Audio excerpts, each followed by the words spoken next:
کرتاس ایبس صفحہ 222 پر بیان کرتا ہے کہ سابق وزیر اعظم کے secretary major general Mohammad Imtiaz علی ان نکات کی تلاش میں تھے۔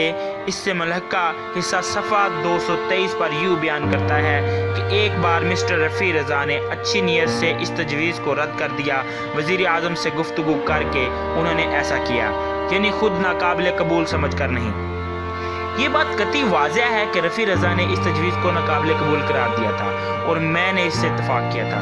اس سے ثابت ہوا کہ میں ایک وحشی ڈکٹیٹر تھا یا ایک جمہوری ٹیم کا رہنما تھا۔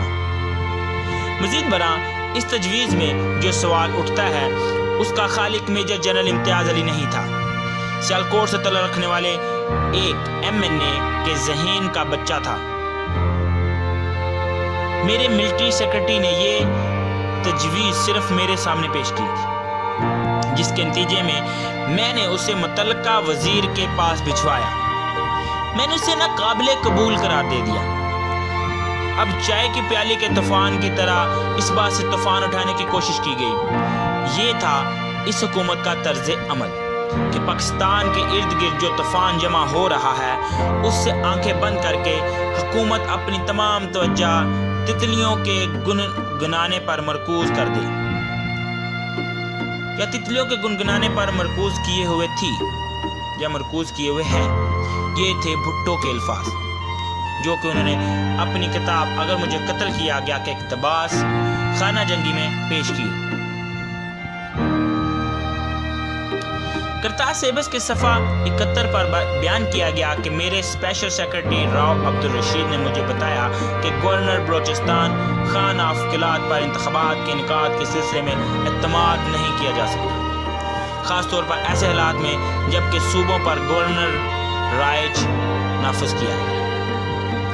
حقیقت یہ ہے کہ خان آف قلات گورنر بلوچستان کی حیثیت سے 7 جولائی 1970 تک اس عہدے پر فائز رہے، جس سے یہ بات ظاہر ہے کہ میں نے اس پر ریمارکس پر قطعاً کوئی توجہ نہیں دی۔ اس صفحے پر یہ بھی بتایا گیا کہ میرے اسپیشل سیکرٹری نے تجویز پیش کی کہ ملک غوث بخش رئیسانہ کو سفیر بنا دوں۔ میں نے یہ مشورہ قبول نہیں کیا۔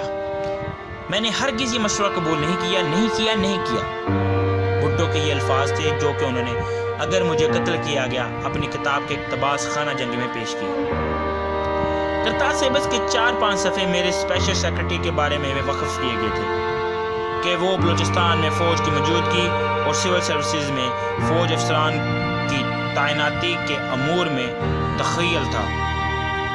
راؤ عبدالرشید کے ایک جامعہ نوٹ مورخہ 13 جولائی 1976 جو سابقہ اور حالیہ اہم واقعات کے تجزیے پر مشتمل ہے، اس کے حوالے سے میں بے تکلفی سے کرتاس ایبس کے اس پورے متن کو درج کرنا چاہتا ہوں جو صفحات 2 سے 72 تا 75 پر مشتمل ہے۔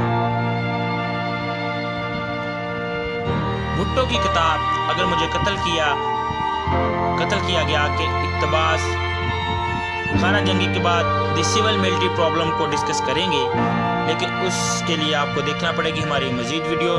ہمارے چینل کو سبسکرائب کیجئے اور گھنٹی کے نشان کو دبائیے تاکہ آپ کو نوٹیفیکیشن ملتے رہیں۔